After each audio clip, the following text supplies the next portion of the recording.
বিজয়নগর রাজ্যের রনকপুর গ্রাম। আদিত্য নামে এক মূর্তিকার তার দক্ষতা দিয়ে মূর্তি তৈরি করত। তার শিল্পে কিছু বিশেষত্ব ছিল, কিন্তু তাকে স্বীকৃতি দেওয়া হতো না।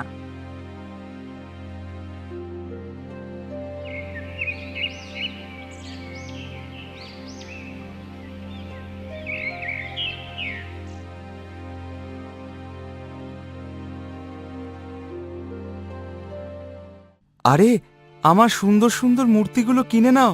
এগুলো দেখলে তোমাদের মন খুশি হয়ে যাবে। একজন গ্রাহক আসে।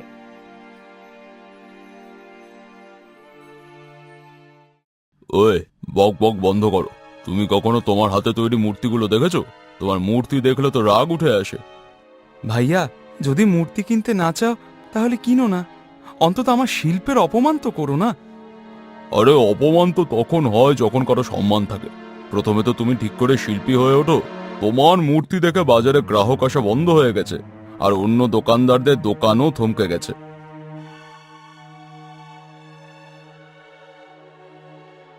গ্রাহক চলে যায়। শিল্পের অপমানকারীকে কি বোঝাবো? আদিত্য খুব হতাশ হয়ে যায়। তার মূর্তিগুলো নিয়ে বাড়ি চলে আসে।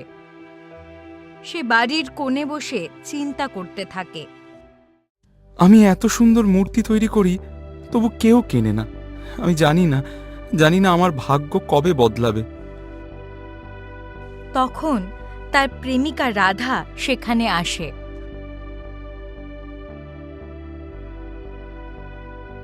বাবা আমার বিয়ে অন্য কারোর সঙ্গে ঠিক করেছেন। রাধা, তোমার বাবা জানেন যে আমি তোমাকে ভালোবাসি। তুমিও তো আমাকে ভালোবাসো, বলো? তাহলে তিনি তোমার বিয়ে অন্য কারোর সঙ্গে কি করে ঠিক করতে পারেন? আমি তোমাকে কতবার বলেছি যে এই মূর্তির ব্যবসা ছেড়ে দাও, অন্য কোনো কাজে মন লাগাও। তুমি তো শুধু মূর্তিই তৈরি করে যাও। আমার বাবা যে চাষির সঙ্গে বিয়ে দিচ্ছেন তার কাছে অনেক জমি আছে। রাধা, আমি একজন মূর্তিকার। আমার বাবাও মূর্তিকার ছিলেন। তুমি হয়তো জানো না, আমার এই দু হাতে জাদু আছে। আমি বুঝি আদিত্য, তোমার হাতে জাদু আছে, কিন্তু তুমি কেন বোঝো না যে তোমার মূর্তি কেউ কেনে না? তুমি কতদিন আর ভাগ্যের ভরসায় ধোঁকা দিয়ে যাবে? কান খুলে শুনে নাও, যদি বিয়ে করি তো তোমার সঙ্গেই করব। রাধা তিক্ততায় বলে চলে যায়।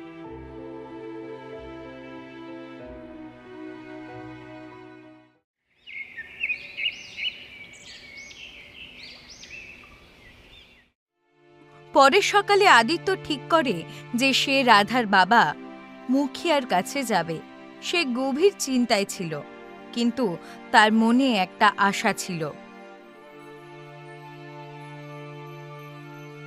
পরের সকালে আদিত্য মুখিয়ার বাড়িতে পৌঁছে যায়।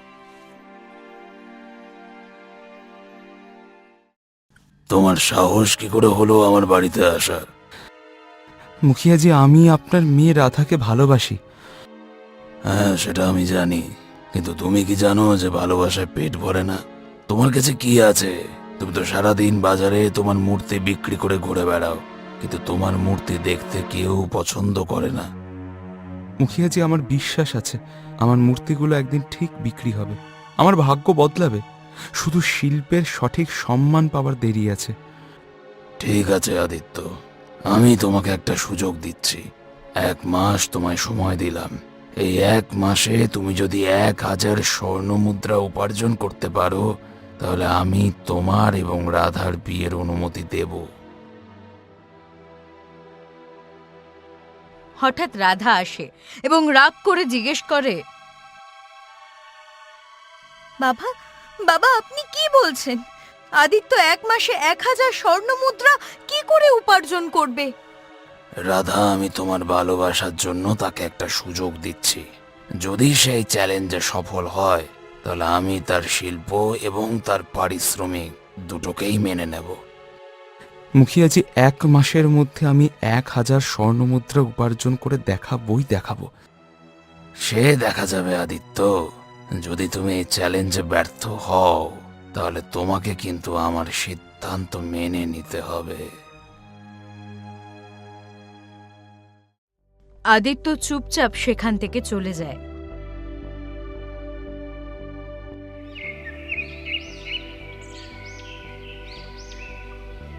পরের দিন আদিত্য মূর্তি বিক্রি করতে বাজারে যায়।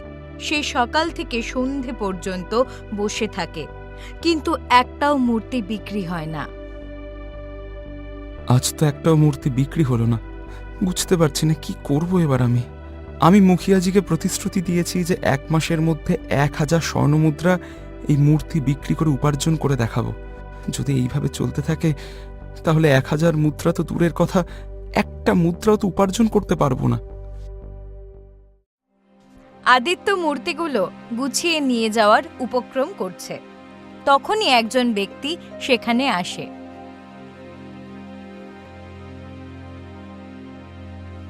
ভাইয়া, আমাকে একটা মূর্তি দেবে? আর মূর্তি এমন দাও যা বাচ্চাদের পছন্দ হবে। কথা হলো যে কাল আমার ভাইজির জন্মদিন, তাই আমি তাকে একটা মূর্তি উপহার দিতে চাই। আদিত্য এই কথাটা শুনে খুশি হয়ে যায় এবং একটা সুন্দর মূর্তি সেই ব্যক্তিটিকে দেয়।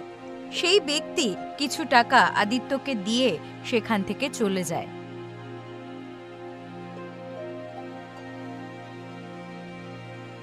যাক, ভূতের ভয়ে লাঙল ভালো, কিছু তো একটা বিক্রি হলো। এতটা বলে আদিত্য বাড়ি যাওয়ার উপক্রম করতে থাকে। তখনই আরেকজন পুরুষ সেখানে আসে। তার হাতে একটা খাঁচা ছিল, যাতে একটা টিয়া পাখি বন্দি ছিল। ভাইয়া, এই টিয়াটাকেই তুমি আমার কাছ থেকে কিনবে? সেই পুরুষের কথা শুনে আদিত্য হাসতে থাকে। তুমি তো এই গ্রামের লোক বলে মনে হচ্ছে না। আপনি একদম ঠিক চিনেছেন, আমি অন্য গ্রামের লোক। যদি তুমি এই গ্রামের লোক হতে তাহলে আমার কাছ থেকে কেনার কথা কখনোই বলতে না, কারণ এই গ্রামের সবাই আমার অবস্থা খুব ভালো করে জানে। সেই ব্যক্তি খুব উদাস হয়ে পড়েছিল। বুঝলেন ভাইয়া, আমার গ্রামেও আমি এই টিয়াটা বিক্রি করার চেষ্টা করেছি, কিন্তু বিক্রি হয়নি। ক্লান্ত হয়ে আমি এই গ্রামে এসে পৌঁছেছি।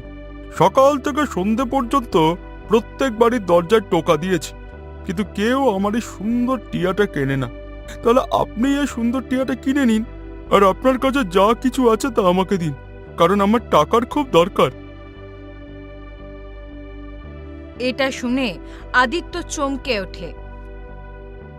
কিন্তু তুমি তোমার টিয়াটা বিক্রি করতে চাও কেন? ভাইয়া, এটা আমার টিয়া নয়।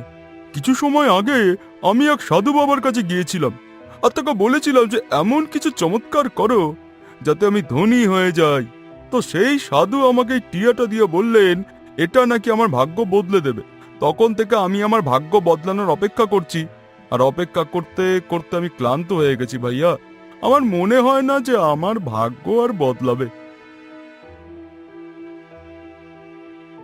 আদিত্য টিয়ার দিকে তাকাতে থাকে। টিয়া খুব মনোযোগ দিয়ে দেখছিল। তার চোখে একটা বিশেষ উদাসীনতার ছাপ ছিল। আদিত্য সেই টাকাগুলো সেই ব্যক্তিটিকে দিয়ে বলে, আজ সকাল থেকে এটাই বিক্রি হয়েছে ভাইয়া। যদি এতে আপনার কাজ চলে যায় তাহলে এটা নিন। আর হ্যাঁ, আপনি যদি চান তো টিয়াটাকেও সঙ্গে নিয়ে যেতে পারেন। না ভাইয়া না, এই টিয়াটা আপনি রেখে দিন।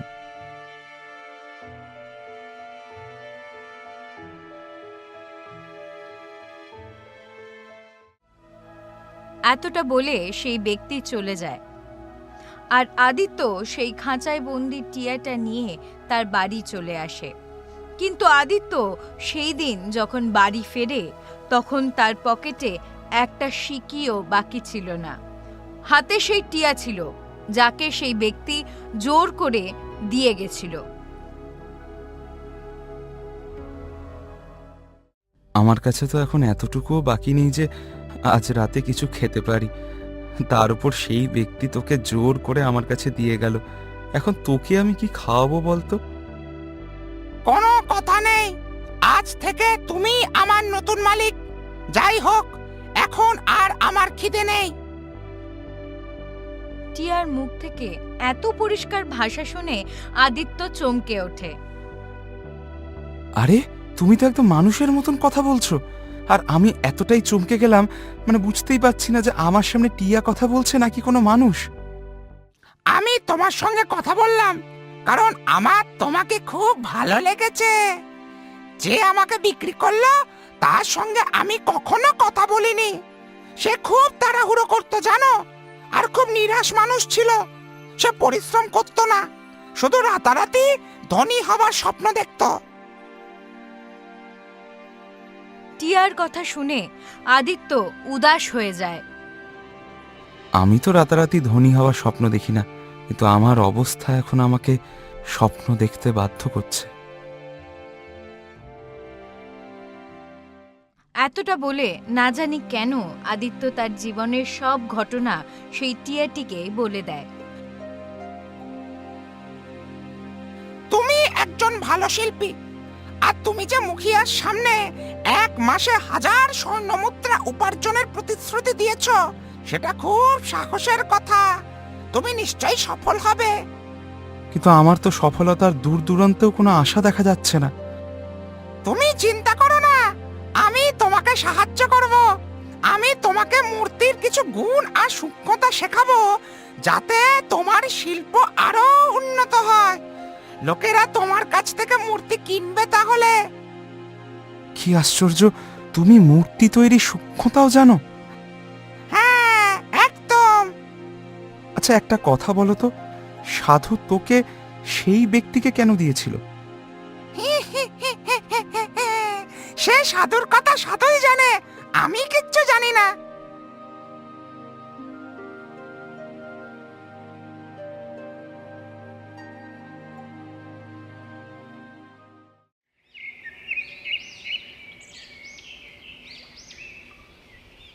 পরের দিন সকাল হতেই টিয়া আদিত্যকে মূর্তির কিছু সূক্ষ্মতা বলে দিতে শুরু করলো। আদিত্য মনোযোগ দিয়ে শোনে, আর কিছুক্ষণের মধ্যে একটা সুন্দর মূর্তি তৈরি করে ফেলে।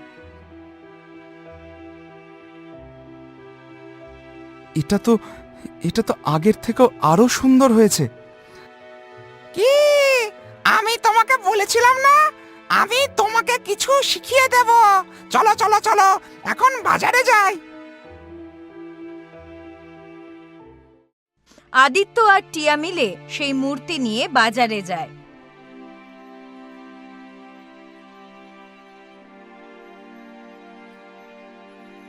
কিছুক্ষণ পর একজন গ্রাহক আসে। সে ভালো দামে সেই মূর্তি কিনে নিয়ে যায়। খুশি হয়ে আদিত্য বাড়ি ফেরে এবং একটা ভালো খাবার তৈরি করে। কিছু খাবার টিয়ার সামনে রেখে বলে, এই নাও, এটা খাও, কিছু তুমি খাও আর কিছু আমি খাই। আজকের উপার্জন তো তোমার জন্যই হয়েছে। না, আমি তোমাকে শুধু কিছু সূক্ষ্মতা বলেছি, এগিয়ে দেখো কি হয়। এখন তোমার বিশ্বাস হচ্ছে যে আমার ভাগ্য নিশ্চয়ই বদলাবে। সেই দিনের পর থেকে টিয়া প্রত্যেক দিন আদিত্যকে মূর্তি তৈরি করার নতুন নতুন সূক্ষ্মতা শেখাতে থাকে। আদিত্যর শিল্পোন্নত হতে থাকে এবং কয়েকদিনের মধ্যে আরো ভালো হয়ে যায়।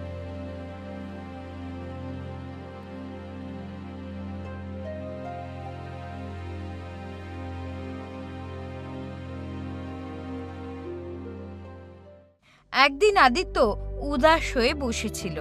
তার চোখে চিন্তার ছায়া। কি হলো আদিত্য, এখন তুমি উদাস কেন? এখন তো তোমার আয়ও ঠিকঠাক হয়েছে। কি বলবো বন্ধু, আয় তো হচ্ছে, কিন্তু মুখিয়াজি আমাকে শুধু 1 মাসের সময় দিয়েছিলেন। এখন সেটায় মাত্র কয়েকদিন বাকি।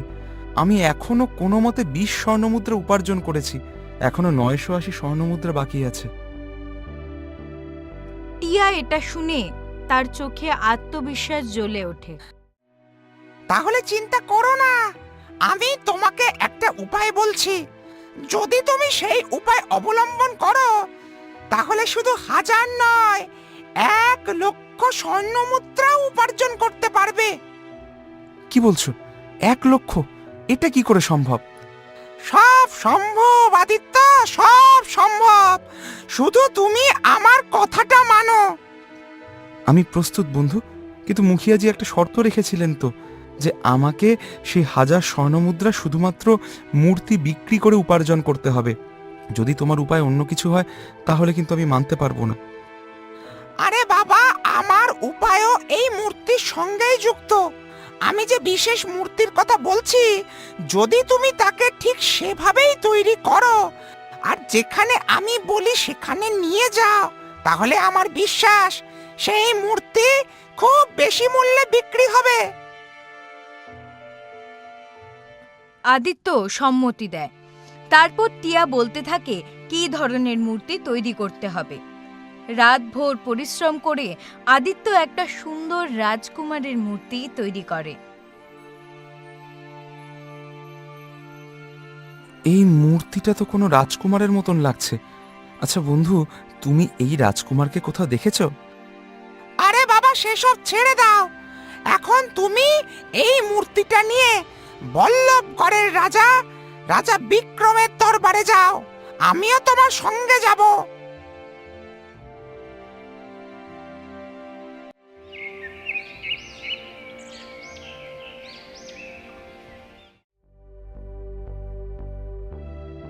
আদিত্য প্রস্তুত হয়ে মূর্তি নিয়ে টিয়ার সঙ্গে বল্লভগড়ের দিকে রওনা হয়।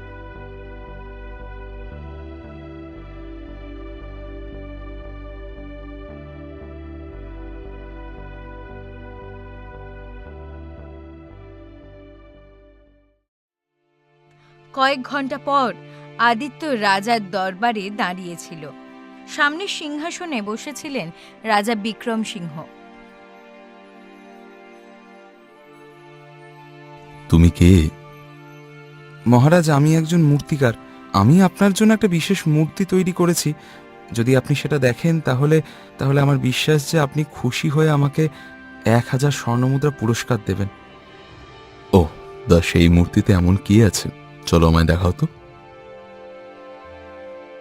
আদিত্য ধীরে ধীরে মূর্তিটা সামনে রাখে। রাজা বিক্রমের চোখ মূর্তিটা দেখে ভরে আসে, কিন্তু পরের মুহূর্তে তার মুখ রাগে ভরে যায়। তুমি এই মূর্তিটা কার বলায় তৈরি করেছো? তুমি কি এটাকে চেনো? না মহারাজ, আমি এটাকে কখনো দেখিনি। তুমি কি কখনো এর সঙ্গে দেখা করেছো? না মহারাজ। তাহলে তুমি এর হুবহু মূর্তি কি করে তৈরি করলে?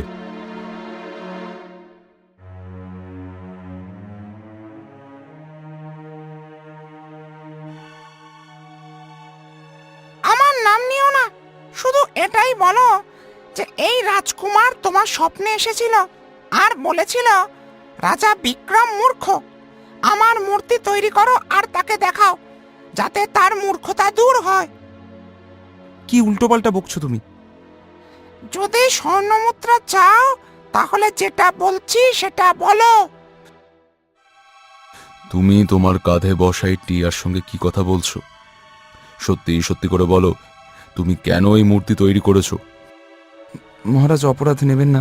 কাল রাতে একজন রাজকুমার আমার স্বপ্নে এসেছিল। সে আমাকে বলেছিল যে রাজা বিক্রম মূর্খ, আমার মূর্তি তৈরি করো আর তাকে দেখাও, যাতে তার মূর্খতা শেষ হয়ে যায়। রাজা বিক্রমের মুখ এখন পুরো লাল হয়ে যায়। মূর্খ? তুমি কি জানো তুমি কার মূর্তি তৈরি করেছো? রাজা রাগে সৈনিকদের দিকে তাকান। সৈনিকরা, এই মূর্খকে তুরন্ত কারাগারে ফেলে দাও।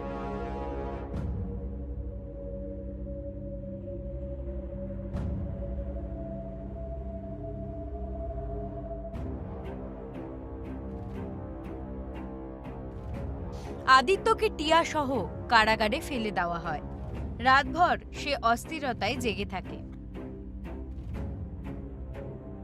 তুমি তো বলেছিলে যে আমাকে পুরস্কার দেওয়া হবে, কিন্তু রাজা বিক্রম তো আমাকে সোজা কারাগারে ফেলে দিলেন। চিন্তা করো না বন্ধু, চিন্তা করো না। তুমি আমার কথায় ভরসা রাখো, তোমাকে পুরস্কার নিশ্চয়ই দেওয়া হবে। আমি মূর্খ যে আমি তোমার কথায় এসে পড়লাম।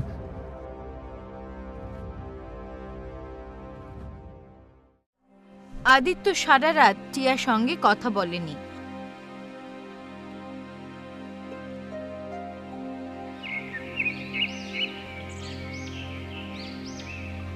পরের দিন সকালে একজন সৈনিক কারাগারে আসে।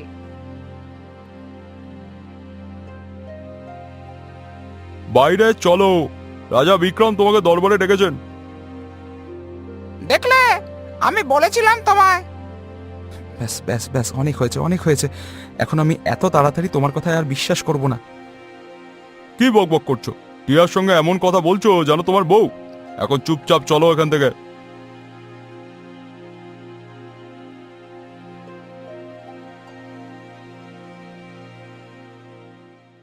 আদিত্য চুপচাপ দরবারে পৌঁছে যায়। কাল তুমি যে মূর্তি দেখিয়েছিলে, আমি জানি না তুমি জানো কি না, কিন্তু তোমার স্বপ্নে আসা সেই মূর্তি আমার ছোট ভাইয়ের। সে স্বপ্নে তোমাকে বলেছিল যে আমি মূর্খ, আর যখন তার মূর্তি তৈরি করে আমার সামনে রাখবে তখন আমার মধ্যে কিছু বুদ্ধি আসবে। মহারাজ, মহারাজ, আপনার কোথাও ভুল ধারণা হয়েছে। আমি মূর্তি কোনো রাজকুমারের তৈরি করেছিলাম, আপনার ভাইয়ের নয়। মূর্খ, সেই মূর্তি আমার ছোট ভাই অশোকেরই ছিল, যে কয়েকদিন ধরে নিখোঁজ। আমি পুরো রাজ্য আর জঙ্গলে খোঁজ করিয়েছি, কিন্তু তার কোনো খোঁজ আমি পাইনি। বিশ্বাস করুন মহারাজ, আমার সত্যি জানা ছিল না যে সে আপনার ভাই। তাহলে তুমি এটা কেন বললে যে আমার ভাই স্বপ্নে তোমাকে বলেছে যে আমি মূর্খ? এই শব্দগুলো সেই যা আমার ভাই আমাকে সবসময় মজা করে বলতো। এখন সোজা করে বলো তো, তুমি আমার ভাইকে শেষবার কোথায় দেখেছো? না বললে এখনই তোমাকে ফাঁসিতে ঝুলিয়ে দেব। মহারাজ, মহারাজ, দয়া করুন, আমি সত্যিই বলছি, আমি আপনার ভাইকে চিনি না, আর না আপনাদের মধ্যেকার কোনো কথা আমি জানি। কয়েকদিন আগে আমি টিয়া পাখিটা কিনেছিলাম, আর এটাই আমাকে বলেছিল যে তার বলা মতো মূর্তিটা তৈরি করতে আর সেই মূর্তি আপনাকে দেখাতে। আর এটাই, আর যে কথাগুলো আমি আপনাকে বলেছি সেটা বলতে পারলে আপনি খুশি হবেন। তুমি কি এই টিয়ার কথা বলছো? হ্যাঁ মহারাজ, এই টিয়া মানুষের মতন কথা বলে, আর কাল আমাকে এটাও বলেছিল যে তার নাম কোনোভাবে না নিতে। রাজা বিক্রম টিয়ার দিকে তাকিয়ে বললেন, এটা কি সত্যি বলছে? হ্যাঁ, এটা সত্যিই বলছে। তুমি কি আমার ভাইকে দেখেছো? হ্যাঁ মহারাজ, দেখেছি, কিন্তু আমি বলবো না। আমি চাই তুমি আদিত্যকে মেরে ফেলো।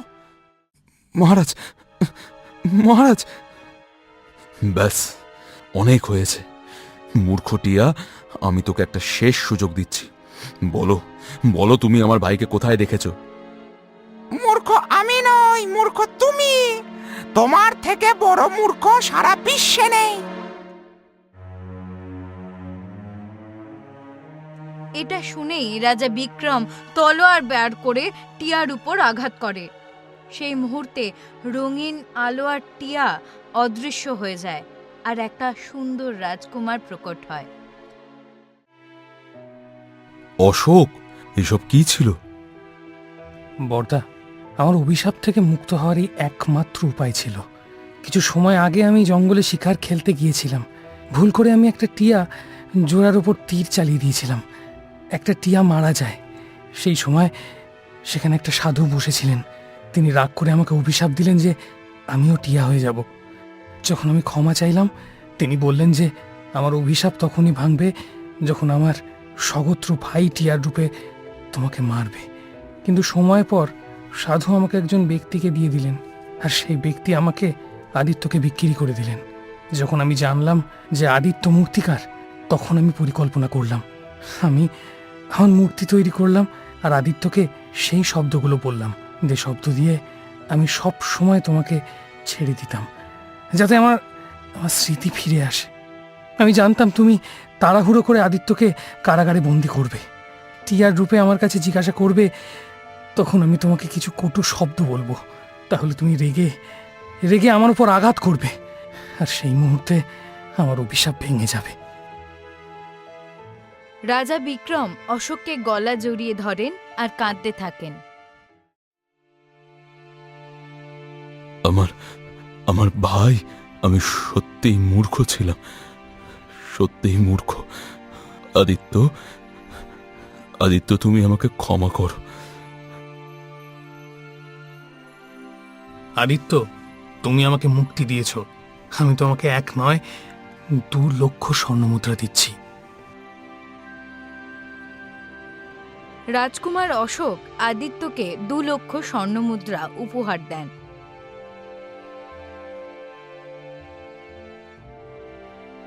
আদিত্য তুরন্ত মুখিয়ার বাড়ি যায় এবং সবকিছু খুলে বলে।